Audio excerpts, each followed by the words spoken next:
Baik, selamat pagi, Ibu dosen sekalian. Perkenalkan nama saya Michael Flogieta Ginting dengan NIM 2207114493.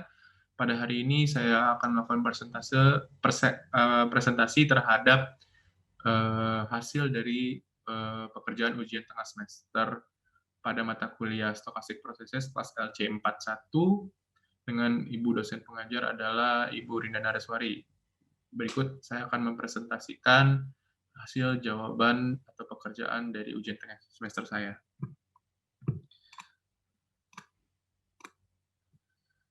Baik, langsung saja kepada soal pertama, ya, di mana terdapat 3 jalur alternatif yang akan dilalui oleh tikus untuk keluar dari sebuah labirin, di mana jalur tersebut adalah jalur A, jalur B, dan jalur C.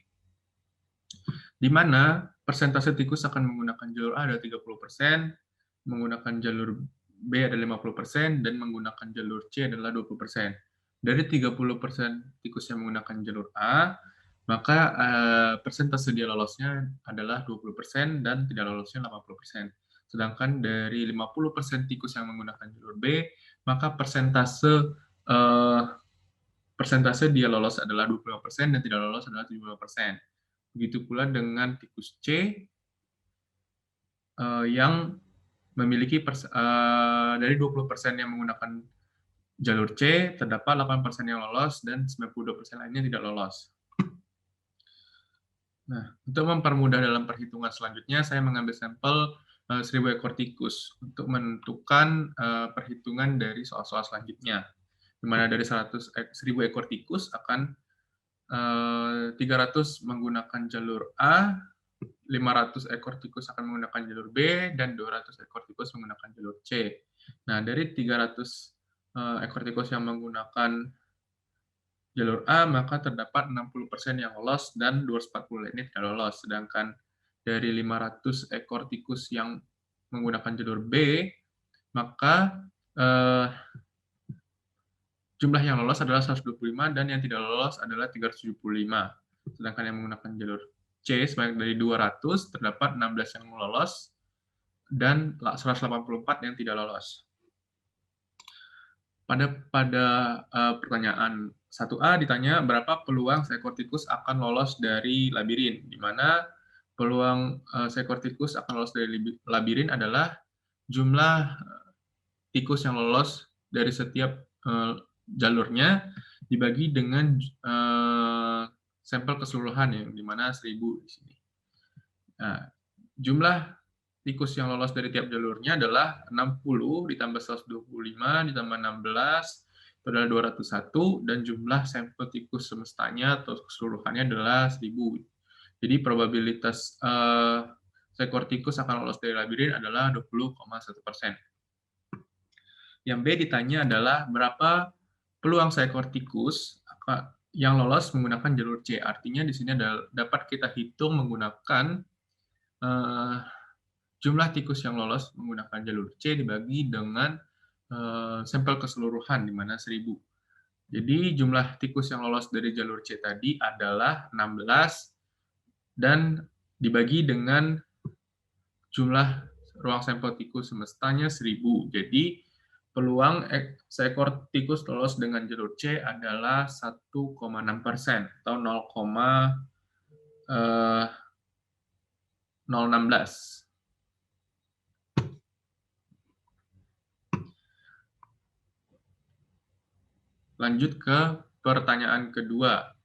Pertanyaan kedua ini saya memvisualisasikan pertama menggunakan terlebih dahulu statement-statement yang dapat mempermudah saya melakukan analisis. Jadi ada 4 statement di sini, di mana statement pertama adalah ketika seseorang mengkonsumsi kopi A pada 2 minggu berturut-turut, maka probabilitas orang tersebut akan mengkonsumsi kopi B pada minggu ketiganya adalah 0,6. Sedangkan probabilitas orang tersebut akan mengkonsumsi kopi A pada minggu ketiganya setelah 2 minggu berturut-turut meminum kopi A adalah 0,4. Statement kedua menunjukkan ketika seseorang mengkonsumsi kopi A pada minggu pertama dan kopi B pada minggu kedua, maka probabilitas orang tersebut akan mengkonsumsi kopi A pada minggu ketiganya adalah 0,5.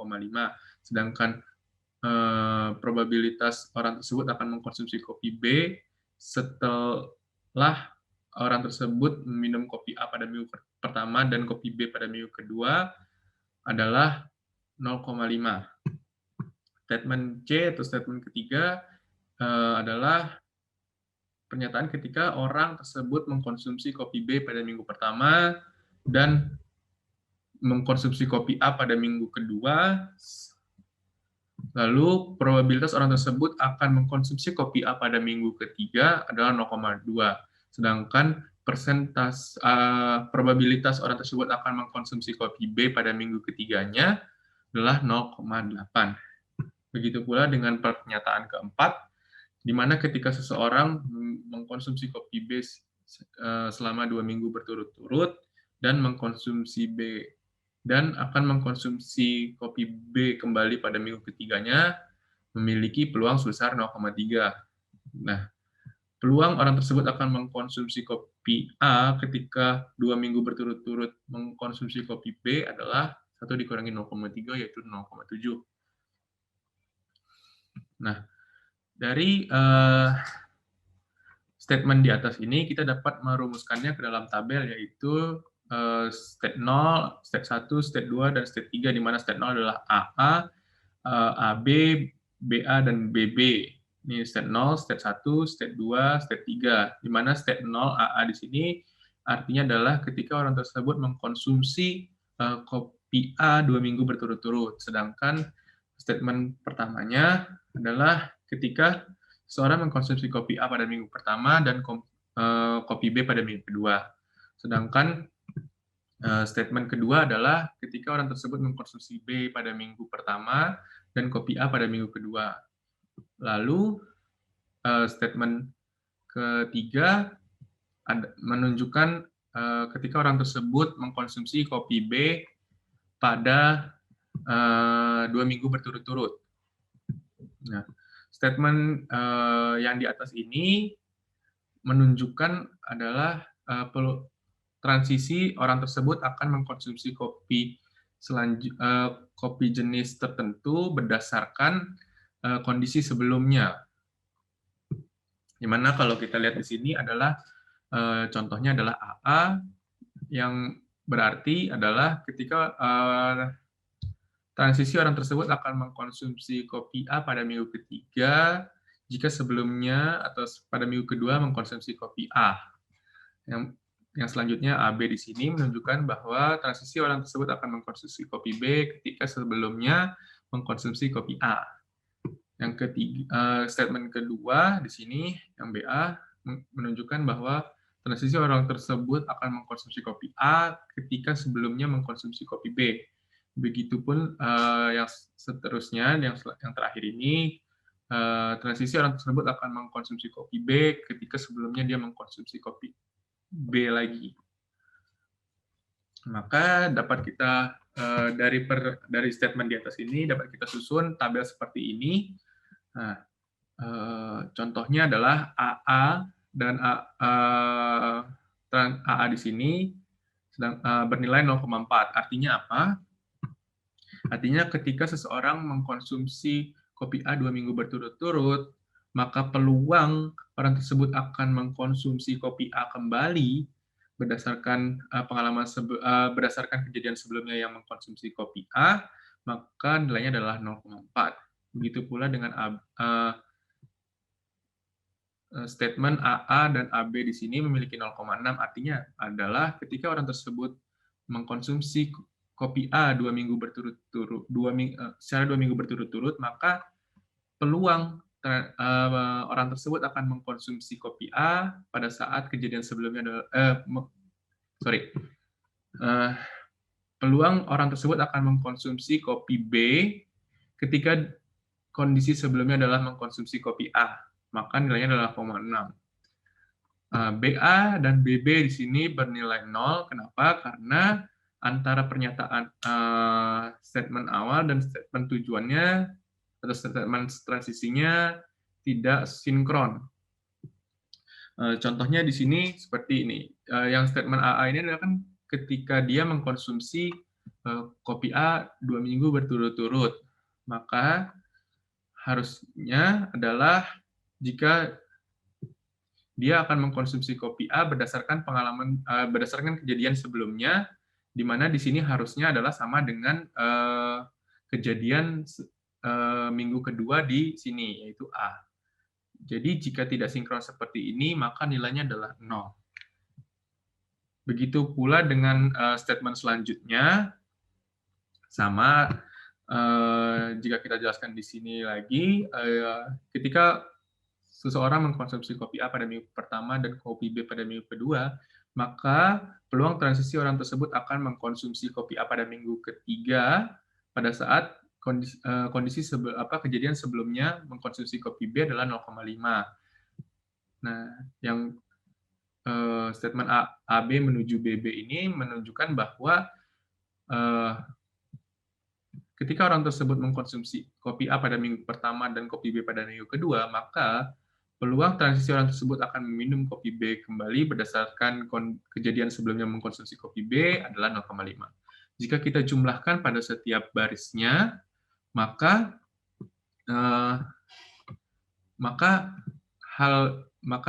jika dijumlahkan bernilai 1.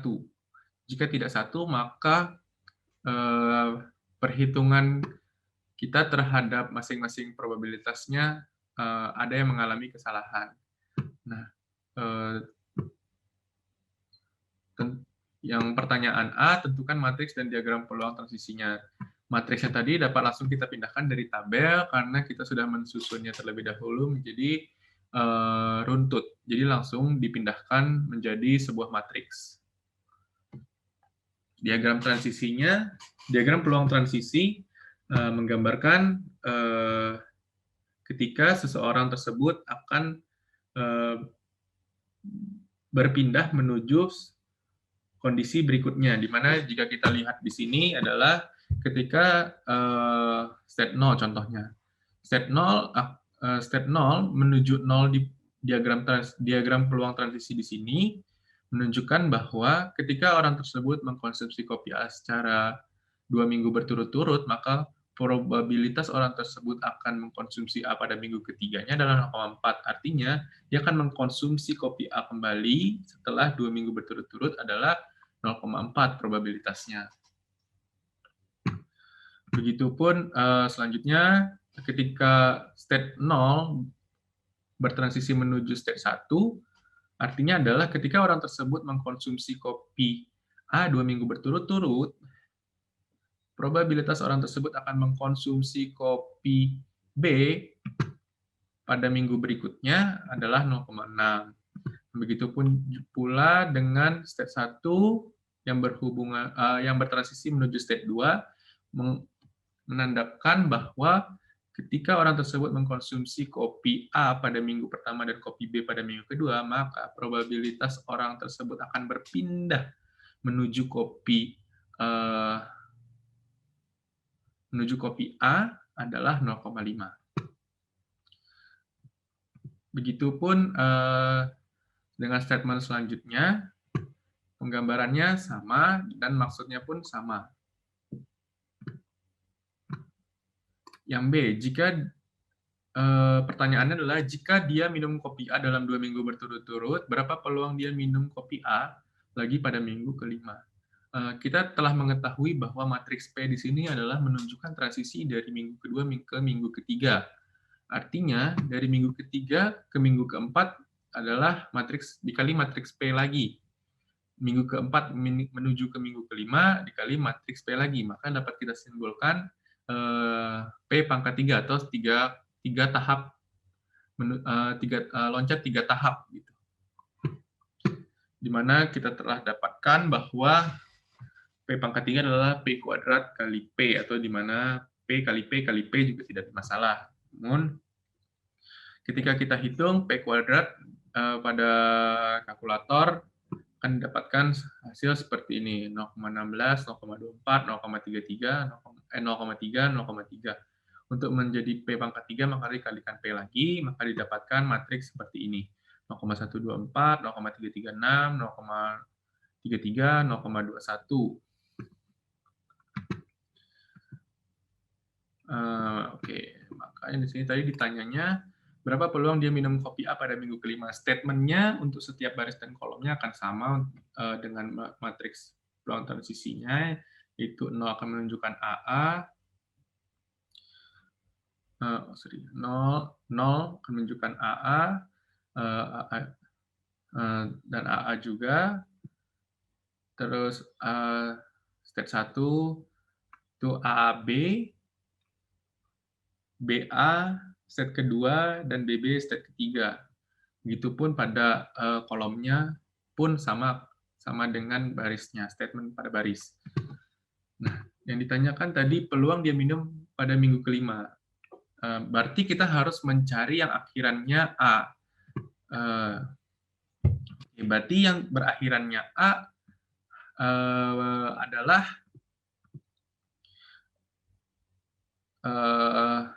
P00 yang ada di sini dan P02. Kenapa di sini tadi boleh, padahal di atas tadi kita tidak boleh, karena yang penting minggu kelimanya adalah A, dan kita tidak tahu pada saat transisi di sini, apakah dia minum kopi A, kalau memang kita tidak tahu persisnya, bahwa ketika bertransisi di sini, apakah sebelumnya dia mengkonsumsi kopi yang sama dengan kondisi sebelumnya. Maka yang penting akhirannya adalah A. Maka probabilitas orang tersebut minum kopi A pada minggu kelima adalah 0,124 ditambah 0,33, yaitu 0,454. Untuk limiting probability-nya kita dapat rumus seperti ini. Vj sama dengan Vi tambah Pij. Nah, jika J merupakan kolom dan I adalah baris, maka ini V0 ini adalah untuk kolom statement 0. Jadi V0 adalah 0,4 V0 tambah 0 V1 tambah 0,2 V2 tambah 0 V3, maka dihasilkan 0,4 V0 tambah 0,2 V2. Begitupun dengan limiting probability pada kolom pertama. Juga demikian 0,6 V0 ditambah 0,8 V2. V2 0 V0 tambah 0,5 V1 tambah 0,2 V2 0,V2 ditambah 0,7 V3. Nah, dan V3 atau limiting probability pada statement ketiga adalah 0 V0 ditambah 0,5 V1 tambah 0 V2 tambah 0,3 V3. Mana jika disederhanakan 0,5 V1 tambah 0,3 V3. Untuk mengecek apakah limiting probability yang kita susun tadi sudah benar, kita dapat menjumlahkannya. Jika jumlahnya adalah 1, maka susunan kita sudah benar, karena sudah memenuhi syarat peluang yang tidak boleh lebih dari 1.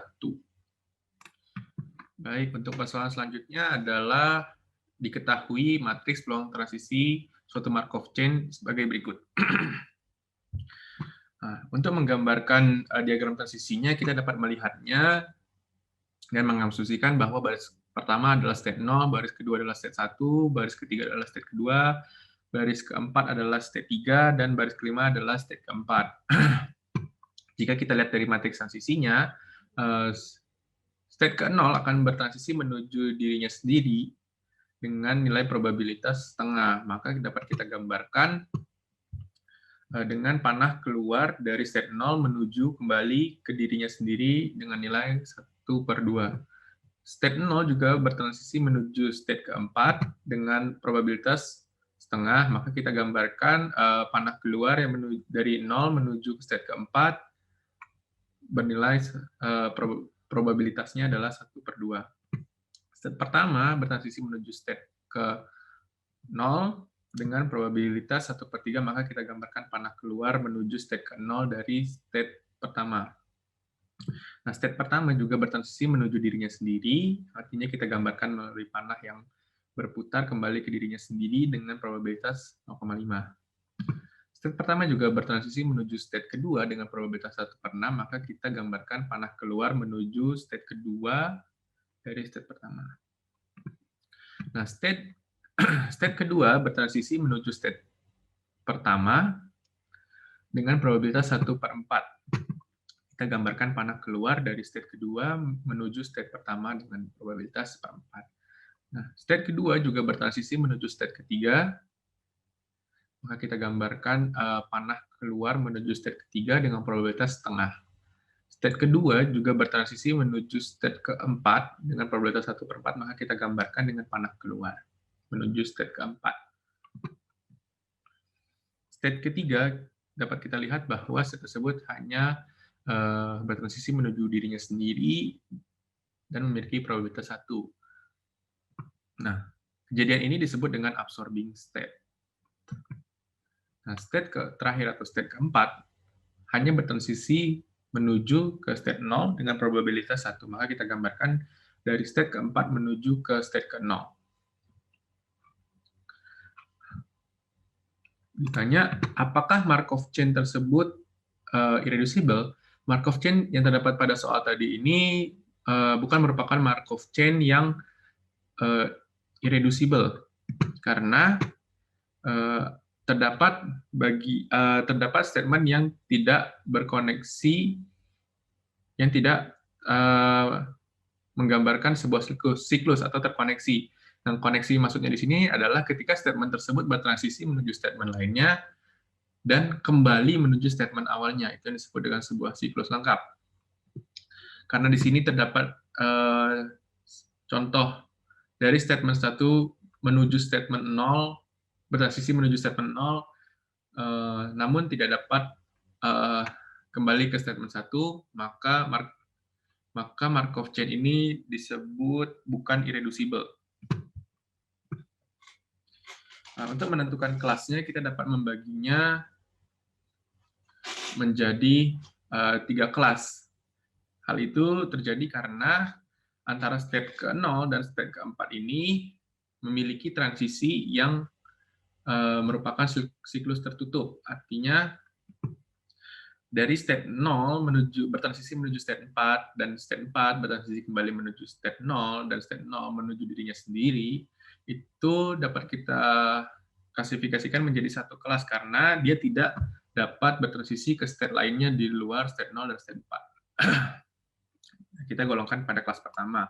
Nah, state tersebut, state 0 dan state 4 itu kita dapat menyebutnya adalah recurrent state. Yang kedua adalah statement 1 dan statement 2. Kenapa kita golongkan statement 1 dan statement kedua ke dalam satu kelas? Karena statement tersebut dapat bertransisi menuju statement lainnya, ada yang bisa kembali ke statement awal, dan ada yang bisa bertransisi menuju statement lainnya, namun tidak dapat kembali ke statement awalnya.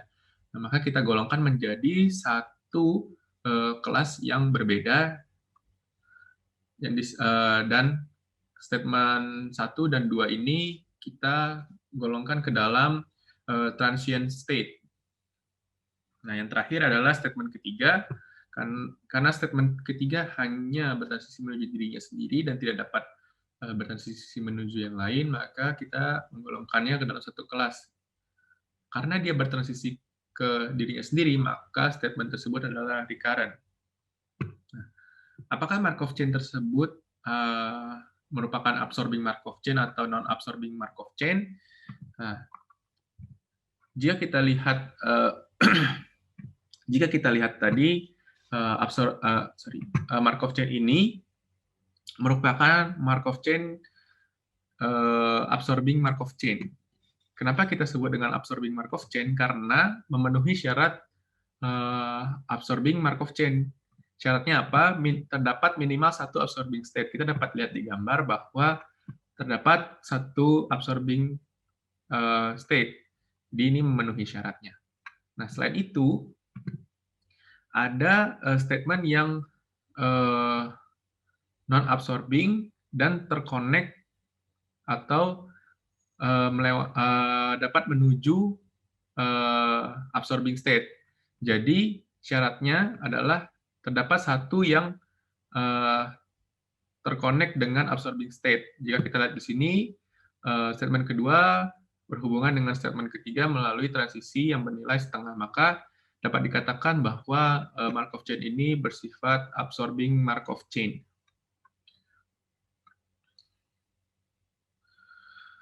Untuk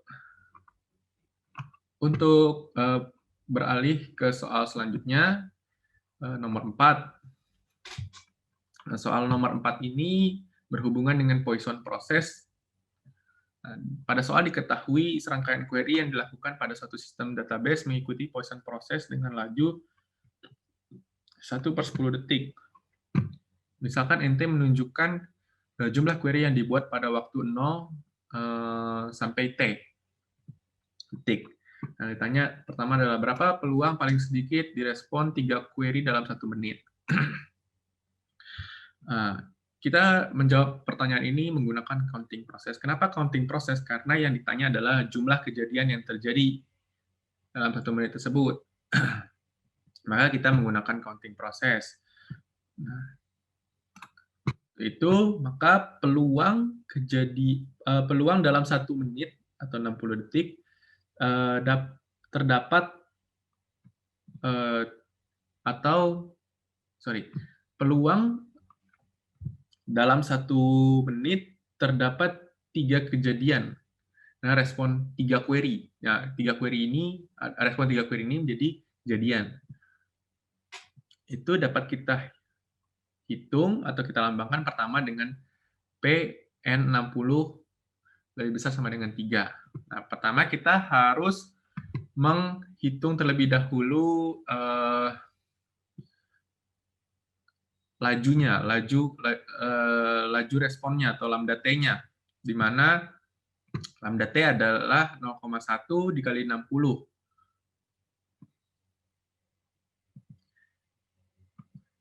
Didapatkan 6. Maka untuk menghitung PN60 lebih besar sama dengan 3, dapat kita hitung menggunakan 1 min PN60 kurang dari 3. Nah, ini lalu PN60 kurang dari 3 ini kita dapat menggunakan probability mass function dari counting process, yaitu E pangkat min lambda T kali lambda T pangkat K per K faktorial.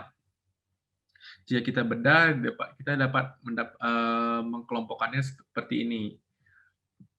Jadi E pangkat min lambda T kali lambda T pangkat K per K faktorial ditambah lambda T pangkat K per K faktorial lagi, berdasarkan syarat ini kurang dari 3. Di mana berarti lambda T-nya kan 6, berarti 6 pangkat 0 per 0 faktorial ditambah 6 pangkat 1 per 1 faktorial ditambah 6 pangkat 2 per 2 faktorial. Jika kita hitung, maka akan didapatkan PN60 kurang dari 3 adalah 25 E pangkat 6. Jadi untuk mendapatkan PN60 lebih besar sama dengan 3, adalah 1 dikurangi PN60 kurang dari 3. Maka 1 dikurangi 25 E pangkat 6 adalah 0,938. Nah, untuk yang kedua adalah berapa peluang bahwa query pertama direspon paling sedikit 4 detik. Berapa peluang bahwa query pertama direspon paling sedikit 4 detik. Kita dapat menggunakan waiting time, karena kita menghitung waktu kedatangan kejadian ke N, kan? Karena kita menghitung waktu kedatangan bahwa query pertama akan direspon. Kejadian ke N ini, query pertama akan direspon. Makanya kita menggunakan waiting time, mana kita terlebih dahulu menghitung laju pertambahannya, yaitu 0,1 kali 4, 0,4. Maka PE1 paling sedikit di sini 4 detik, berarti P S1 atau kejadian pertama direspon ini S1 lebih besar sama dengan 4. Kita dapat menghitung P S1 lebih besar sama dengan 4 menggunakan 1 dikurangi P S1 kurang dari 4. Di mana antara waiting time dengan counting proses memiliki korelasi, maka didapatkan menjadi Pn4 lebih besar dari sama dengan 1. Di mana Pn4 lebih besar sama dengan 1 itu sendiri dapat kita hitung menjadi 1 dikurangi Pn4 kurang dari 1. Jika kita eliminasikan bahwa 1 dikurangi 1 adalah 0, kali ke dalam jadi P-nya positif, maka Pn4 kurang dari 1. Karena di sini kurang dari 1, artinya 1 tidak masuk, maka hanya terdapat kejadian ke 0. Artinya kalau 0, lambda T pangkat K itu kan berarti 0,4 pangkat 0 per 0 faktorial. Itu sama dengan 1, maka tidak perlu ditulis. Jadi kita langsung saja menggunakan rumus E pangkat min lambda T, di mana E pangkat min lambda T itu, lambda T-nya adalah 0,4, E pangkat min 0,4 jadi 0,67 atau 67%. Yang C, ditanya adalah berapa peluang perbedaan waktu kedua dan ke-1 lebih dari 5 detik. Nah, kita menggunakan inter-arrival time karena kita akan menghitung waktu antar kejadian query pertama dan query kedua, di mana dilambangkan dengan T2. Kenapa T2? Karena dari kejadian ke-0 dengan waktu query pertama itu T1. Maka dari kejadian query pertama menuju ke query kedua dapat kita lambangkan dengan T2.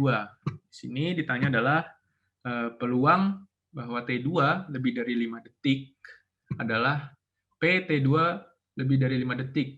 Dapat kita langsung hitung menggunakan inter-arrival time dengan rumus E pangkat min lambda T, maka didapatkan E pangkat min 0,5, mana laju pertambahannya tadi sama 5 detik adalah 0,5. Maka didapatkan 0,007 atau 60,7%. Yang D ditanya adalah berapa peluang query ketiga direspons sistem lebih dari 6 detik. Artinya di sini ada kita menggunakan waiting time karena kita menunggu query ketiga tersebut direspon. Artinya S3. S3 ini adalah query ketiga, kejadian ketiga. Maka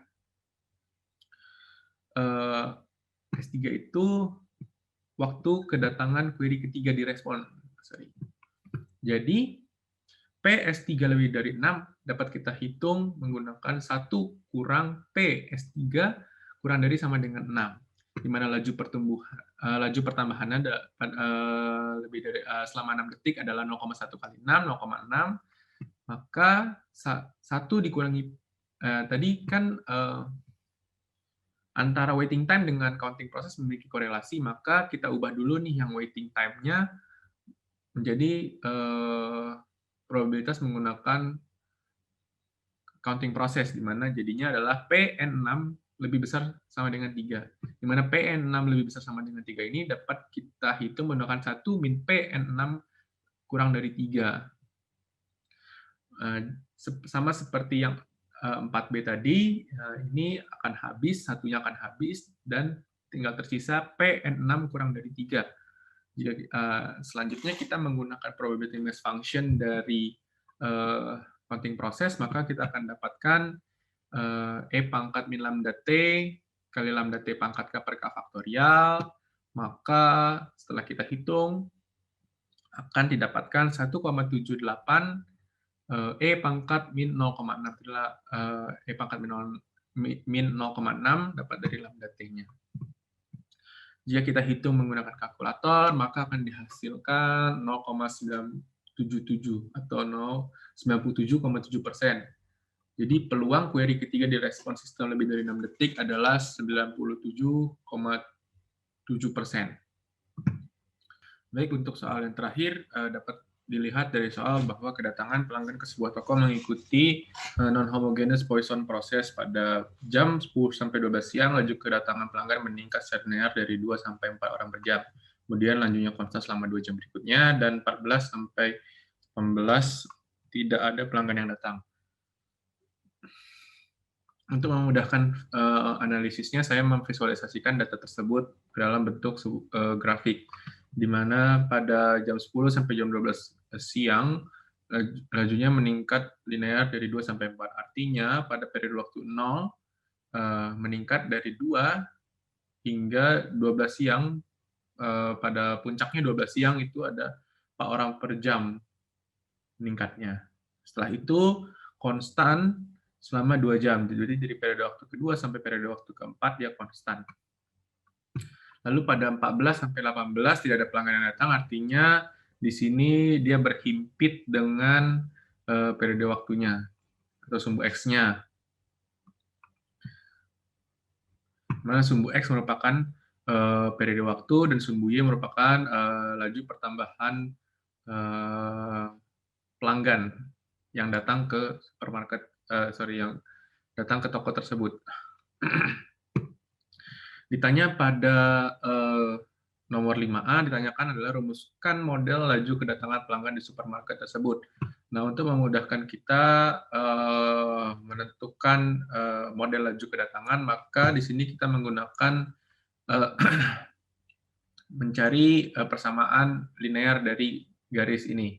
Maka cara mencarinya tinggal Y kurangi Y1, Y kurangi Y1, Y kurangi Y1 dikurangi Y2 kurangi Y1 sama dengan X dikurangi X1 per X2 kurangi X1, maka didapatkan bahwa modelnya adalah T plus 2 untuk periode waktu 0 sampai 2. Kemudian pada periode waktu 2 sampai 4, lajunya konstan, maka dapat disimpulkan langsung dengan angka 4, itu T2 sampai 4. Kemudian laju pada periode waktu ke-4 sampai ke-8 itu adalah 0 atau tidak ada. Lanjut ke pertanyaan yang B, tentukan peluang paling banyak ada 1 orang antara jam 10.30 dan 11.30. Kita dapat mengartikan bahwa 10.30 ini adalah setengah waktu periode setengah waktu periode, dan 11.30 merupakan 1/2 waktu periode. Maka kita simbolkan menjadi P N 1,5 dikurangi N 0,5 kurang dari 1. Nah, ini mengikuti stationary increment karena bergantung pada interval waktu.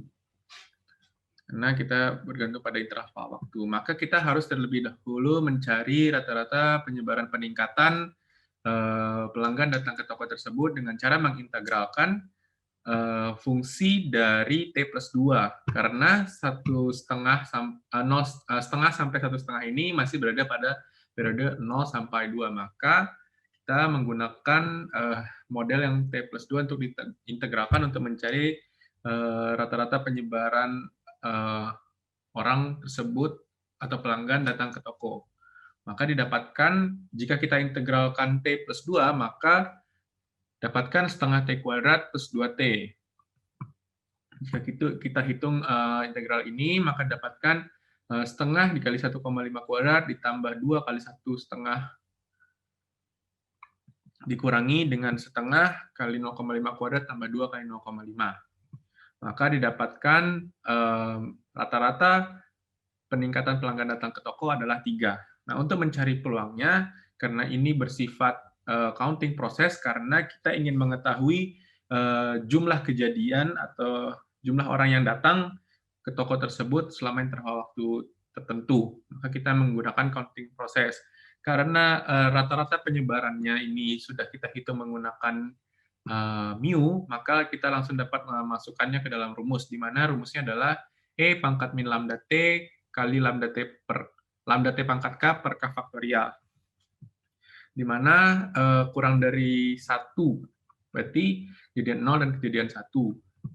Itu 3 pangkat 0 per 0 faktorial ditambah 3 pangkat 1 per 1 faktorial. Nah, ini akan menghasilkan 1 dan 3, maka E pangkat 3 kali 4, maka dihasilkan 4E pangkat 3. Jika kita menghitung menggunakan kalkulator, maka kita akan menemukan peluang paling banyak ada satu orang di toko tersebut selama 10.30 sampai 11.30 adalah 0,1991 atau 19,91%. Pertanyaan C juga sama. Tentukan peluang paling banyak ada 3 orang di toko antara jam 13.30 dan 15.00. Mana 13.30 ini berada pada periode waktu kedua sampai keempat, dan 15 ini ada pada periode waktu ketiga, yaitu memiliki rata-rata sebaran 0. Maka untuk menghitung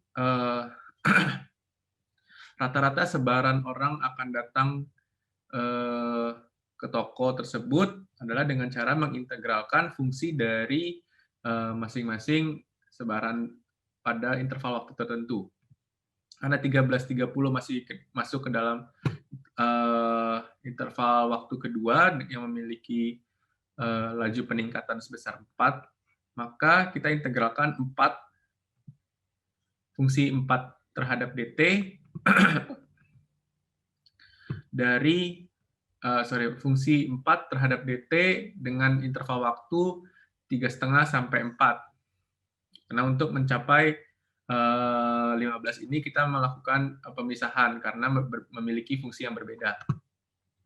Maka jika 4 dt kita integralkan akan menjadi 4t. Jika kita dan 0 tidak dapat diintegralkan, maka langsung saja 4t kita integralkan. 4t saja, 4 dt saja kita integralkan dari interval waktu 3,5 sampai 4.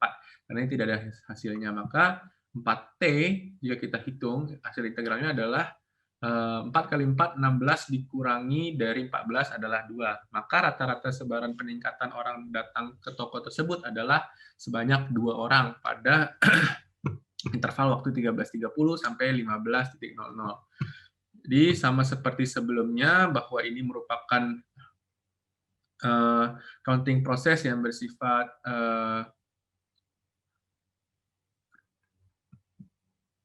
stationary increment, maka